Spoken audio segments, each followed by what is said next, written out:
original ហើយនឹង unoriginal បាទ original គឺបងប្អូនធ្វើ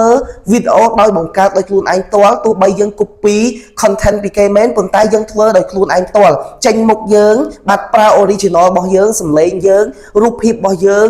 ដើរតួខ្លួនយើងប៉ុន្តែបើសិនជាបងប្អូនចង់ធ្វើប្រភេទ copy ពីគេ download វីដេអូយកពីគេមកផុសបាទ copy វីដេអូពីគេយកមកផុសបាទគឺវាមានពីរប្រភេទហ្នឹងអញ្ចឹងបងប្អូនមុននឹងធ្វើវាបងប្អូនគិតខ្លួនឯងទៅថាបងប្អូនគួរយក original វីដេអូឬមួយក៏ copy វីដេអូ copy វីដេអូវាលឿនវាមានអ្នកមើលច្រើនក៏ពិតមែនប៉ុន្តែវាមិនមែនជាកម្មសិទ្ធិផ្ទាល់ខ្លួនរបស់យើងទេបើសិនជាយើងដាក់ទៅក្នុង page ដែលរកលុយបានគឺគេអាច report យើងចោលពេលណាដាច់ page ខូច page ពេលណាក៏បានដែរប៉ុន្តែបើសិនជាបងប្អូនធ្វើជាប្រភេទ original ខ្លួនឯងបញ្ចេញមុខខ្លួនឯងបាទធ្វើដោយខ្លួនឯង original ដោយខ្លួនឯងគឺបងប្អូនអាចមានសិទ្ធិក្នុងការស្នើសុំ right manager មកកាន់ខ្លួនឯងហើយអាចមានសិទ្ធិរកលុយខ្លួនឯងបានហើយបងប្អូនអាច support ជាមួយនឹង